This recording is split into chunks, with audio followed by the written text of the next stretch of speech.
Yeah, so at the age of 9, me and my mother, my sister wasn't there at the time, moved to England from Tajikistan. I remember the flight, I remember landing. This particular instance, I remember being in a Ford Focus, just with all the dash lights, and even though back then it was, it's nothing, a Ford Focus, but to me, because I've never seen such a smart, such details, so many lights, it looked like a spaceship to me. I remember even like the smell inside of the car. Like if I get into a car and it smells similar, it triggers me straight away back to that memory. I know they don't have it anymore, but do you remember Toys R Us? I remember going to Toys R Us for the first time, and it's literally a massive shop full of toys. I've never seen that. You can imagine my eyes when I went in there. Like I told you before, when we had like maybe a football or, I was quite fortunate to have a lot of toys that the rest of the kids in my village didn't, It's just mind-blowing. I remember I was like, holy shit, like this is incredible, I remember just literally running in the aisles, like just looking like, wow. And was it originally Manchester that you came to? No, it was, we lived in Yorkshire, a place called Gisborough, quite quiet. And I went to an Albury Christian school, and I was a Muslim boy, so that was quite interesting. Not just that, a Muslim boy that couldn't speak English. So that was frustrating in itself. Moving was frustrating and exciting at the same time, but not speaking the language was very frustrating, especially in school. You don't have to be a genius or learn the language to know when kids are talking about you in a negative way, And I remember fighting a lot. I remember my mother would always get phone calls from primary school. Your son's been in a fight, and obviously I couldn't tell the teachers why I'm in a fight because they don't speak my language, I can't speak English. So I always looked like the bad kid, It would always be the guy who's quite popular, and I wasn't a popular kid at all. But I didn't have the balls, especially in high school, to say something straight away, because when it's in high school, there's a lot of politics, isn't there? There's a hierarchy, isn't there, in high school. That kid in particular I'm talking about, the popular guy, he picked on me so much in science, and I remember this particular instance. He got my ID card, and in my school there was you would put money in your ID card, and you would swipe it and then put money inside it. He literally got my ID card and he snapped it. And I was like, oh God, I was fuming. But you know what, I didn't do anything. I was just I was so angry that I was crying, but I wasn't crying because I was scared. I was just so much emotion. I was just pacing up and down after. I was like, I need to twat him. I was like, I need to beat him up. I need to do something. And then that's it. It kicked off. And the teachers didn't stop it, because in my high school we used to have something called beatbox battles. Yeah, you know what beatboxing is, right? So there would always be crowds all the time. So teachers got used to it being big crowds, because they didn't, it's just beatboxing battles, it's not a fight. I remember this instance, he's obviously taking his blazer off and all this stuff, because we had blazers and jumpers, and I'm like, shit, it's ready to throw down. Before I even took his blazer off, I was so full of frustration and anger, because I just wanted to rip his head off. I just pounced on him and I just started smacking him up. I just remember hitting him in the same spot, and it wasn't even the face. I couldn't even fight back then. I was just full of raw emotion. I was just hitting him in the side of the head, but I was hitting him so much that his ear actually ballooned up, you know what I mean? He had to go home that day. And one of the teachers, his name was Mr. Dewhurst, and he said the staff room was absolutely cheering when they found out I beat this guy up, because all the staff hated him. He was just a horrible boy, After that, I got the respect that I kind of wanted, everyone off my back, And I suppose confidence came after that as well. Confidence grew, because my maths teacher he started doing Thai boxing lessons every Thursday, and I started going, and I believe, because I started going every week, my confidence grew to stand up to the bully.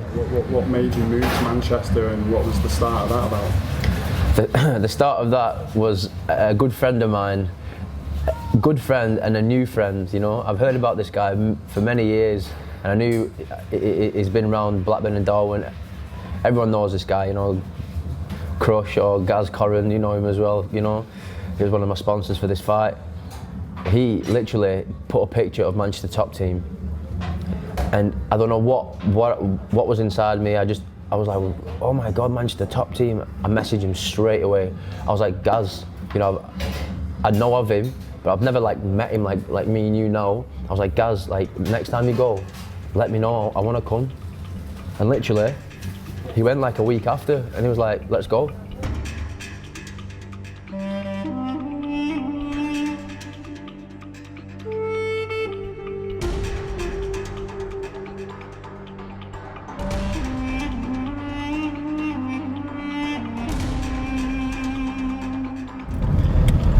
So yeah, Lofty is one of the coaches. He's known as a striking coach, but trust me, the guy knows everything. He's very experienced, and he's upped my game by levels. The thing I noticed with Princey is he has this special gift, and the gift is unity. He knows how to bring people together. He is the spine of top team. He's a people's person. You know, the way he is with me, he isn't with someone else. He's very adaptable like that. He knows what a fighter needs, but also he's got some life experience, you know what I mean? He's been a matchmaker, he's travelled the world. With Sol, literally, we've been training not long really. He's new to the team. You know, unfortunately, the gym that I used to train at, you know, it's collapsed. So it only makes sense for him to come here, you know. He's got good relationships with Kane, Lerone, with Princey. You know, he's a good body to have in the gym. You know, he's one of the best wrestlers in the country. You know, you'd be bloody glad to have them in through the doors. It's been really good working with him. He's been showing me a lot of stuff. You know, him and Kane, Lerone. Just experience once again. It's like I'm getting, you know, like all the experience that I don't have, it's like I'm getting all the experience through them. You know what I mean? It's like it's almost like they've got the experience, yeah, and they're teaching me it's like a rapid way of learning. You know, like when you do something, your path, because you've done it, you know, you know what, I should have done this, or maybe I should have done that. Like they know what works and what doesn't, whereas when you're coming up as a pro, it's trial and error, isn't it? You know, you do fight, you lose, I shouldn't have done this, I shouldn't have done that. I'm getting all that. I'm getting all of that and more. So literally, I don't know if you see me, I'm like a hawk, man. I listen like crazy to these guys. You know, I'm just downloading information. When I go back at home, I've got this little diary, man. I just write every shit down. For this full camp now, I've got a diary. I've got a diary, Josh, and it's got everything that I've done and everything my coaches have said to me on that day. You know what I mean? And it's detailed.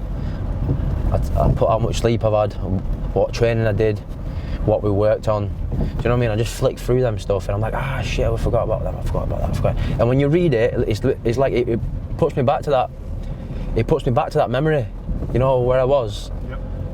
And it's so helpful. I feel like that's one of the things that's really helped me learn a lot, because if you're training twice a day, even 3 times a day sometimes I train, the amount of information you're getting that day, and then the next day you've got more information, it becomes it's a bit overload. It overloads your system a little bit. It can get a bit frustrating and too much. But when I write it down, I feel like it releases it and it stores in my subconscious a little bit better, you know. One of the best qualities about Yusuf is that he's able to take feedback on board and implement it ASAP. You know, he's a killer, he's a technical killer. He's hungry, he's passionate, he's got all the right ingredients to be a future champion. So then I feel like when anyone's got a fight, whether it's me, whether it's Sol, whether it's Lerone, you know, we have to kind of get all the most experienced guys around, the strongest guys around that person who's fighting, and work together as a team. As much as he wants to help pad everyone else, he wants to help coach everyone else, like he needs to focus, forget about them. We're a great team here, so everyone understands like who's in camp, who's not in camp. Everyone comes whilst they're out of camp to make sure everyone else is developing, but it's just to focus on himself, build on himself. I say the philosophy at Manchester Top Team is we were just a group of friends. We're a brotherhood that enjoy fighting. I'd say personally myself, I'm not about the martial arts. I just enjoy fighting. This is my release. It's my escape from life.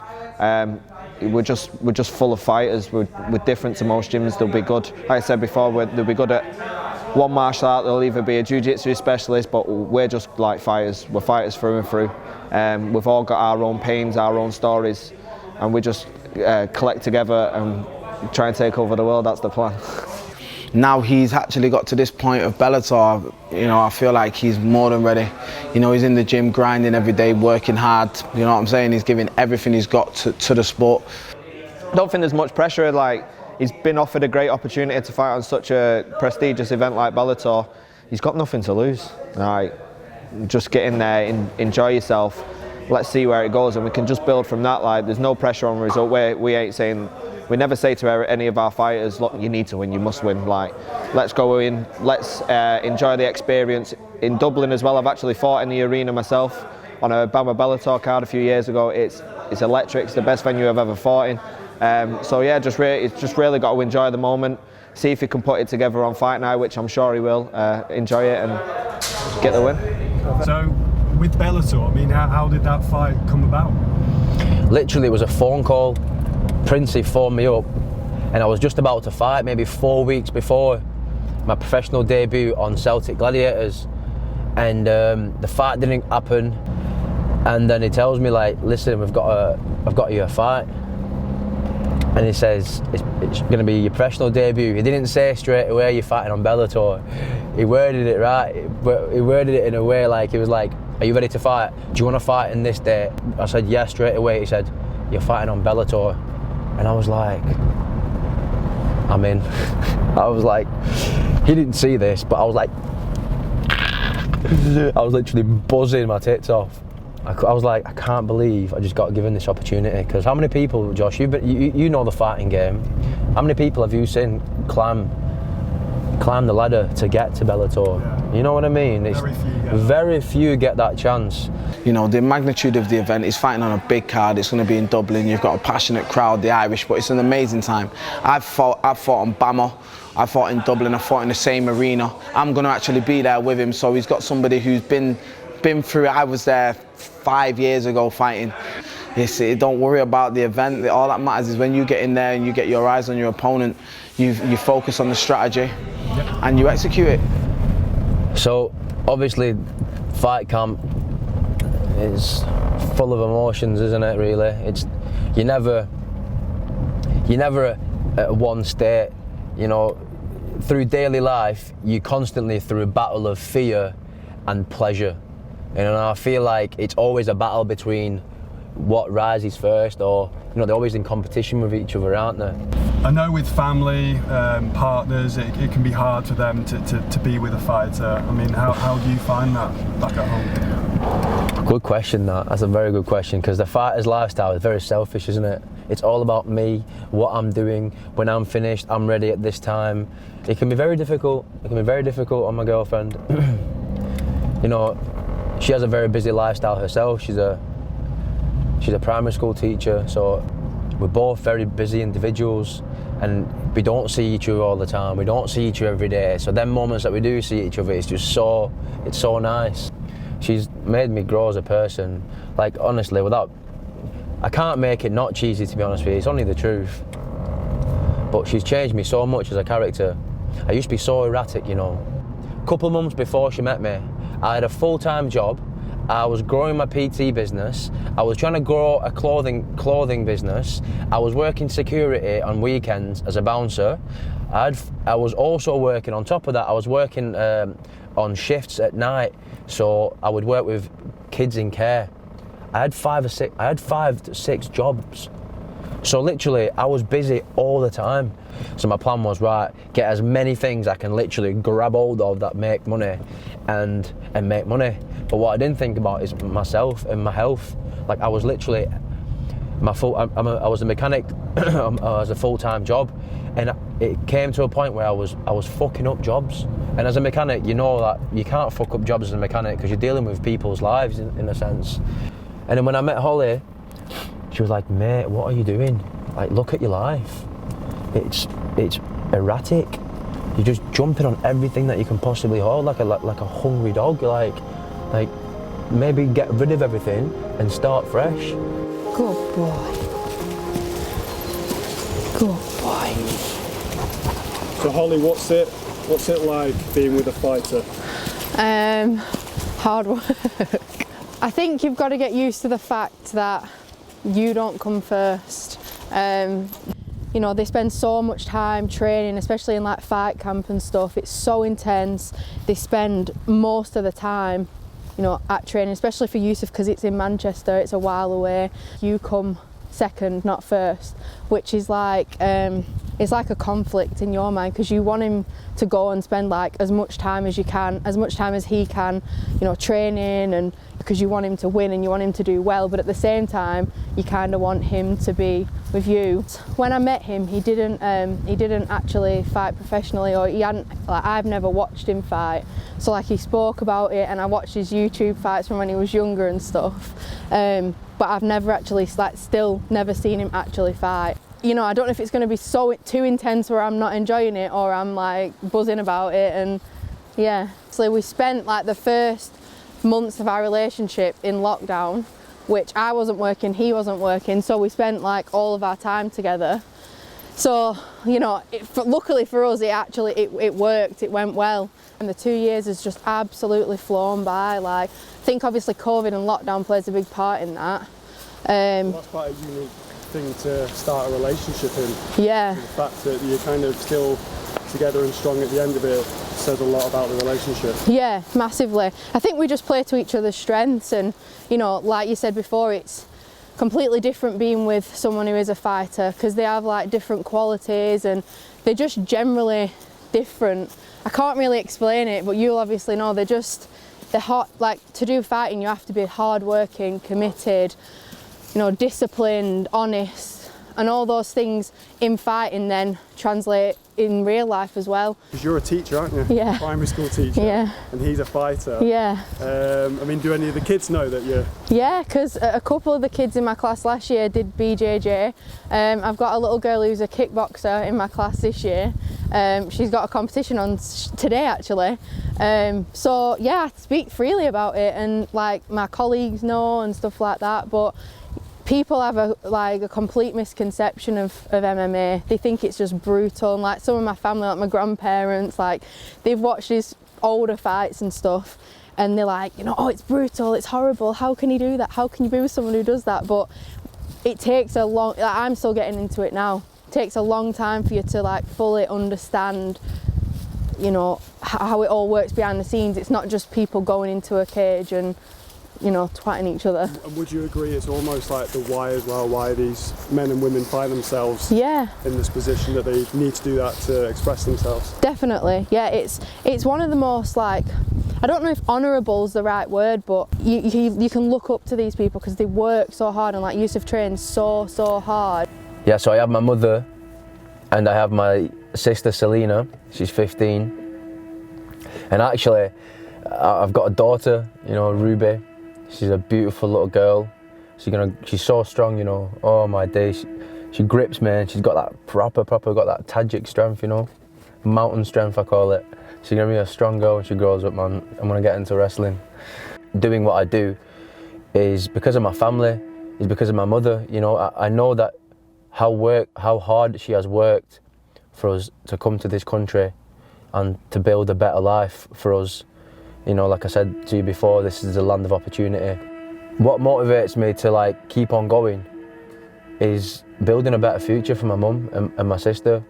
I often envision like me going into my family's house, knocking on the door and like jingling some really nice car keys, or not that I'm materialistic, but it's just one of the things that that I always vision that I will do. You know, I feel like I had it easy. You know, like me living in England, I've had it so easy because the stories that she tells me about back home and that I can't really resonate with, but I can try and understand and try to build my own story through the hardship that she tells me to. Do you think fighting found you, or did you think you found fighting? Oh my days! I've not told this story to anyone. You know, just under 17 years old, and I went to a boxing gym and I wanted to get my hands better. And I remember going in there, and they partnered me up, and then I partnered up with this guy, and he was a, he was a boxer. And I remember we did sparring at the end of the session, and you know what? He battered me left, right, and centre. I remember just going home after that, and I was crying my eyes out. I was in tears because I've just been absolutely battered, and I was like, I'm never gonna feel like that again.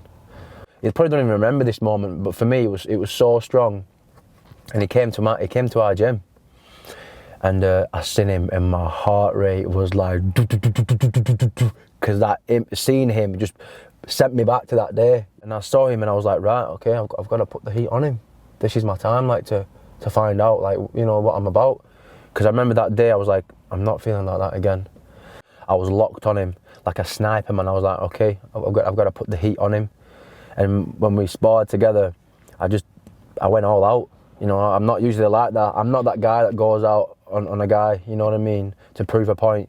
But because it resonated with me, and it brought so much emotion to me from the last time we trained, and he hurt me, you know what I mean? So I had to put it on him, and I put it on him, and I felt good after. I was like, it answered a lot of questions for me, like, because you always have this doubt, don't you?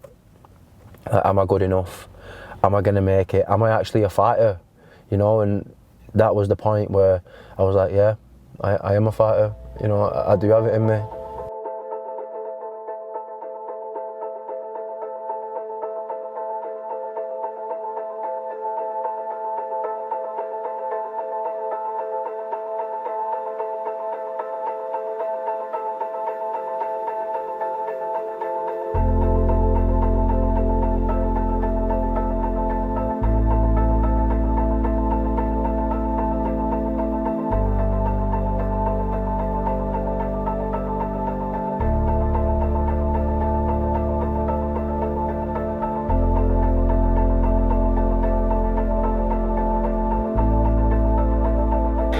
Just tell me, just the DNA code of a fighter, like why Yusuf's one, why you are one, what is it, what's the code? The code it's the warrior code, and it goes back to from the dawn of day, man. It's like certain people are born to do this, certain people are built and born with that tenacity, that ambition to compete against other men and fight and be the best. And I feel like everybody that's in this gym embodies that spirit, and it's not just myself, it's not just Yusuf, it's not just Saul, it's the whole gym, it's the team that we've got around. We've got over 70 fighters that are coming out of this gym at the moment, and every single one of them are all hungry to be the best that they can be. So it's carrying that ambition to be the best and be judged in front of thousands of people, man.